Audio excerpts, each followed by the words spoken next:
I mean, essentially that he tried to bully members of Congress, and it seemed to not work. It didn't work for 38 or 39 people last night. Could Donald Trump be now facing his ultimate nightmare in the form of a slow mutiny from within the Republican Party? Well, consider this.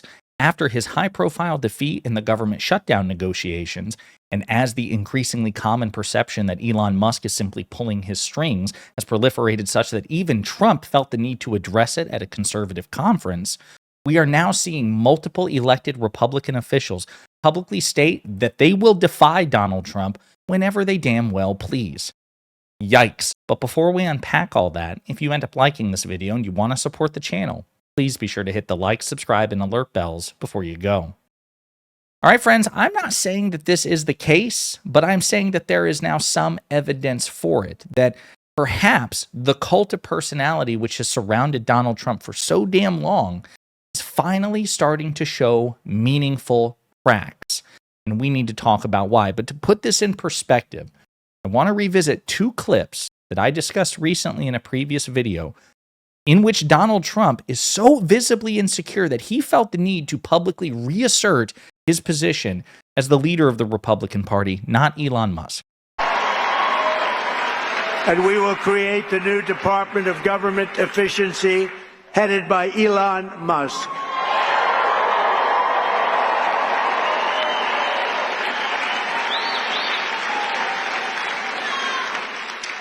And no, he's not taking the presidency. I like having smart people.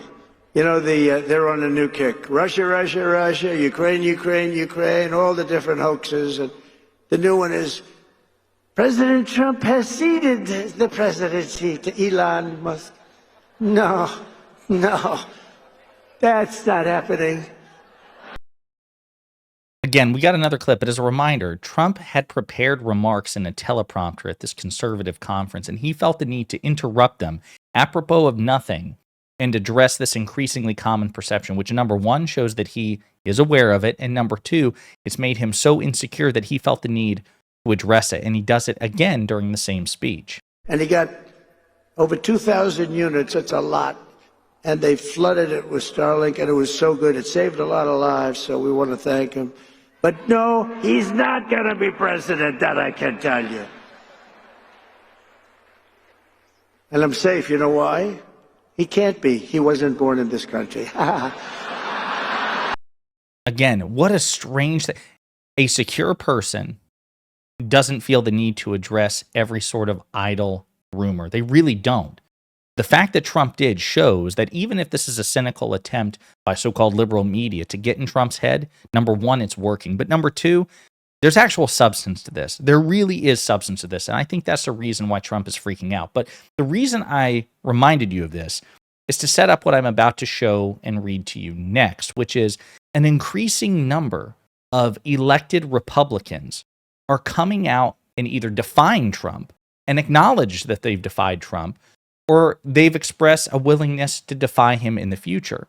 As Mediaite reports, Republican brags about defying Trump after GOP ignored President-elect's demand. He said jump, and we didn't jump. Now, this is in response to the government shutdown funding negotiations, right? So, as a reminder, there was a bipartisan government funding continuing resolution. It's a temporary stopgap measure that had been negotiated by the Republican-led House with Democrats in both the House and the Senate and President Biden. Elon Musk, out of nowhere, torpedoed the thing on social media, even though Trump had permitted these bipartisan negotiations to happen for weeks, and Trump didn't say shit. So Elon Musk gets involved, and then Trump runs behind him and like, yeah, I also don't like this. And it's like, well, why did you permit these negotiations in the first place? It sure seems like you're just trying to save face with Trump, whatever.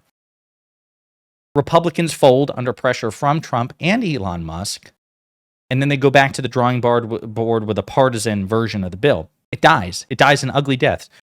Republicans and Democrats, 38 Republicans and every Democrat, kill this partisan Trump-Musk-backed bill. Then they effectively go back and pass the original one that Trump and Musk opposed, right? So it was a high-profile defeat for Donald Trump if you look at the facts. Now, reportedly, Trump is not happy with the spending bill Trump is not happy that the spending deal doesn't include the debt ceiling, according to a person who spoke with him this afternoon, Politico's Burgess Everett reported on X. Not clear that he'll publicly try to stop the bill in the Senate, but Trump's not thrilled that the bill doesn't contain his main ask. Again, a high-profile defeat. So Thomas Massie of Kentucky commented on this. Representative Thomas Massie of Kentucky called Speaker Mike Johnson's handling of the situation not that great, saying he had a lack of situational awareness to know the first bill wouldn't pass. He also expressed frustration at adding a debt limit increase to the bill after Trump demanded it on Thursday. In some sense, there's an institutional victory here, which the president said jump, and we didn't jump. Okay? So that is an elected member of the Republican House of Representatives saying Trump demanded this. It wasn't a minor ask. This was his main ask, and we gave him the finger. We told him no. We asserted ourselves on Donald Trump. He expressed something similarly on camera to CNN.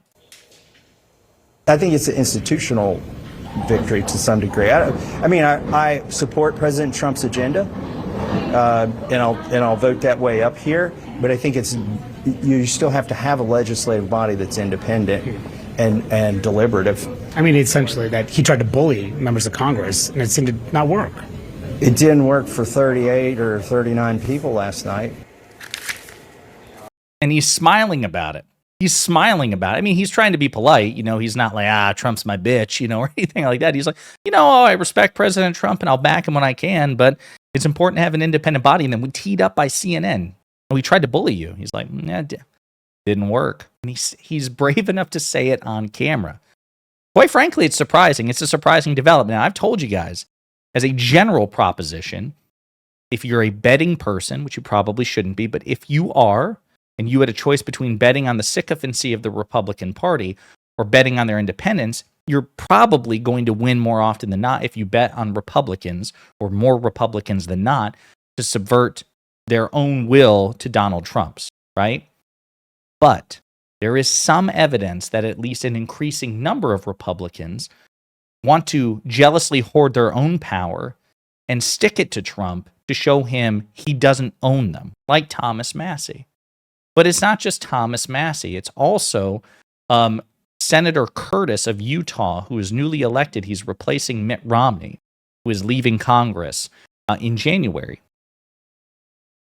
Senator Curtis sat down for an interview on ABC. I think it's this week. He spoke with Jonathan Karl here. And even though he's not a member of Congress yet, because he hasn't been sworn in, he also reiterated something similar to Massie, which is his eagerness to defend himself from an overbearing executive. And he made some really interesting points. Some of your colleagues, your future colleagues in the Senate, that say, he won, he's got a mandate, he deserves, everybody that he's chosen. So in other words, rubber stamp. Yeah, I heard that from my son, by the way, at Thanksgiving. Yeah, he said that? He did. He said, Dad, I'm a self-described, I took the red pill. So he kind of set that up. And my response to him was a couple of things. One, in kind of a joking way, I said, I did get more votes than him in Utah. Does that give me a mandate?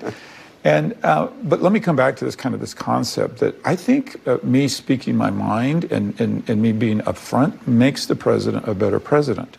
And right now I'm interviewing these nominees, and I think people forget the advice part of advice and consent. I can't advise the president if I haven't thoroughly talked to these people, if I haven't investigated everything about them, if I haven't learned their strengths and their weaknesses. And I think I owe that to the president. And I think if the better job I do, the better president he will be. So this is in response to the idea that, Republicans are simply obligated to confirm to Donald Trump's cabinet literally whoever he nominates. That is a prevailing sentiment among MAGA voters, among MAGA pundits, among many actually MAGA elected officials. Marjorie Taylor Greene and others believe this way, that your job is simply to say, yes, sir. And the thing is, as Curtis explained, and we're going to play another clip of him, Article 1 of the Constitution is not the presidency. It's the legislature. It's the Congress. The Founding Fathers said that the legislature would be, quote, necessarily predominant in a democratic republic, meaning this idea that we have three co-equal branches is actually bullshit. It's not true. The word co-equal is found nowhere in the Constitution. It's just kind of a slightly inaccurate interpretation. We have three separate branches. We have 3 coordinate branches, but they're not co-equal. Think about it. The legislature was intended to be the final hand on top. The president, for example, can veto a legislative bill. That's a check, and it's a powerful check. It's hard. It's very hard to overcome a veto, but it is possible. The Congress can override a presidential veto with 2/3 supermajority in both chambers. So Congress passes a bill. The president can veto, but Congress can override the veto. Can the president override the override? No. Congress has the final hand on top. Even with the judiciary, in theory, with all my complaints about the judiciary, in theory, you know what the legislature can do? They can impose an ethics code on the Supreme Court. They just haven't found the will to do it, which is frustrating, but they can. They can remove jurisdiction from the Supreme Court. They can say, we forbid you, you're not permitted to review this specific type of case. They have the power to do that. It's in the Constitution. They can also impeach and remove justices, right? They're the final hand on top. And even though the president is the most powerful figure in government by far, much more powerful than any senator or Supreme Court justice, and should be, I actually like hearing that members of Congress are saying, listen, we're not a cult, or we're not supposed to be a cult. We don't work for the president, and that's true. You know, a defense secretary, a secretary of state, they work for the president because they are an executive branch official. They work at the pleasure of the president. Senators and Congress people don't. And so it's refreshing to hear that attitude, which is, there's an advise and consent part as a check and balance. Here's another clip from Senator Curtis on this. But I've also seen you've taken heat, especially online, social media, from supporters of the president say, what's wrong with you? Just get in line already. Listen. Why are you asking questions? Why are you saying you have concerns? Anybody who wants to give me heat for doing my job, bring it on. This is my job. It's my constitutional responsibility. These same people are the same people who would have said earlier, you need to take power back from the executive branch. You need to do your job. I have heard that from these very same people, and that's what I'm doing. Exactly. See the hypocrisy? When Democrats are in power, Republicans want their congresspeople, their senators, to take power away from an overbearing executive. They say, listen, no, real democracy, is not having a tyrant. You got to take power away from the executive and start taking it back to Congress. And I should say, as someone who likes President Biden, certainly his domestic agenda, and thinks he's been a very successful president, I actually agree that as a general proposition, Republican or Democrat, the presidency has accumulated more power than I'm comfortable with as a general proposition. Think of the war-making powers of the presidency. We haven't had a declared war, like a formal declaration of war, which is a constitutionally conferred power to the legislature, since the Second World War. Think about that. Since the 40s. But we've had a hell of a lot of military action, consequential military action, de facto wars in the 80 years since then, right? But it's because Congress has gotten lazy and deferred. They've given the president so much rope to unilaterally, effectively make war, Republican and Democrat. That is ridiculous. But the problem is that MAGA Republicans are not so principled as to say, even when their party is in power, that they agree that there should be a release of executive power. Again, we don't want to make the president impotent, but there have been multiple situations, again, war making is a big one, where power has just been foisted on the president. That's inappropriate. And what Senator Curtis is saying is, these same people would want me, if it were a Democrat were in the White House, to try to claw power away. Now these same people are saying, because Donald Trump will be president, that we should just bow down and worship him like a king or a god. And that's gross. And it's easy to say from Senator Curtis, because he's not been seated yet. It's possible that he will be wildly hypocritical on this, that he will lose his nerve, that he will lose his sense of principle. It's happened before with elected Republicans. But this is a positive start for him to be saying this blatantly the way Thomas Massie is. Hey, Trump is my party leader. I'll work with him when and where I can, but I don't work for him. I'm not his bitch. And I have constitutional principles which say that the Congress has its own constitutional role, and we will simply not automatically defer to Donald Trump, even if he is my party leader and even if you like him. I love that. CNN also played a compilation, as reported by Mediaite, of some other elected Republicans suggesting that they will defy Trump when they think it's appropriate. Chance to ask a lot of these Republicans about the threat. Trump said he's going to come after you if you defy him. Are you concerned about it? Are you worried about backlash from Trump? I have supported Donald Trump. He supported me. We're good. What do you think Trump may have learned, if anything, by trying to bully Republicans like yourself into backing the debt limit suspension? I just think we need to stick to what we told our folks back home. I've never voted to raise the debt ceiling. I love Donald Trump, but he didn't vote me into office. My district did. Trump has said that people will get primaries if they don't listen to him on the debt limit and the CR. Does that affect how you're thinking about this? I am thinking about what is good for my state and what is good for my country. Are you concerned about your primary at all? I am not. Olivia, you've written a lot about this. You've reported about it. Wow. Pretty bold.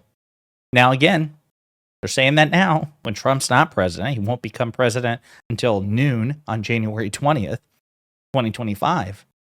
But this is big to me. I mean, this is something to pay attention to. Here's the reality. Trump will be president.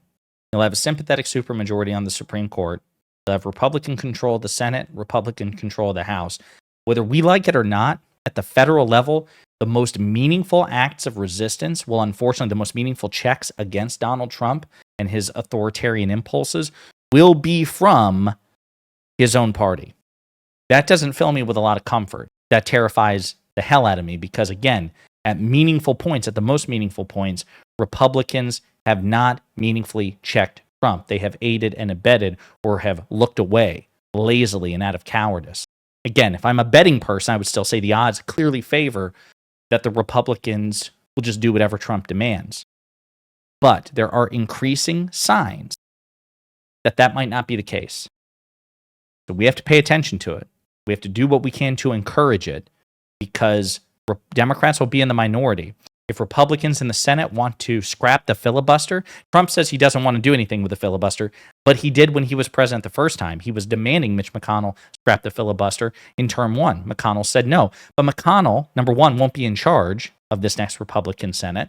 He'll still be in the Senate, but he stepped down from leadership. And number two, even McConnell was willing to scrap the filibuster for Supreme Court judges for shit that mattered to McConnell. So it's not like the Republicans have this truly devout and consistently principled take on these minority checks against the majority. It's a very damn good chance that if Trump wants the filibuster removed and Republicans feel that they need to do it to get their priorities accomplished, they will do just that. So again, the only meaningful checks will be from the Republicans. And that's what makes this so scary. But we have to acknowledge these things when they appear. And I think it says something that Elon Musk is swinging his weight around. Now, he's also, as we've just talked about in previous videos, he's doing his part to try to keep the charade going, that he's not exerting too much influence over Donald Trump. So, he's like, people are just trying to break us apart, Donald. People are just trying to drive a wedge between us. But I know you're the real president. You're the real. Hey, you can sit in the desk. You can sit behind the desk, champ. I got you. You can be the one living in the White House. Because in order for Musk to continue to be the de facto president-elect, the de facto prime minister, you have to have Trump's buy-in. Trump actually has to permit himself to be controlled. He has to be distracted. He has to continue to keep Elon Musk close. Musk is aware that he may have been a bit overzealous and may have played his hand too aggressively, and he's afraid. And Trump is clearly insecure about it too, based on the clips I showed you earlier. And I think the increasing number of elected Republicans coming out on camera saying that they can, will, and have defied Trump, I think that shows that Trump's power might be a bit more brittle than any of us expected. I'm not saying bet on it, but I'm saying you need to acknowledge it when you see the signs, and we need to do our parts to continue to encourage that behavior in the future. Food for thought. In the meantime, let me know what you think in the comments.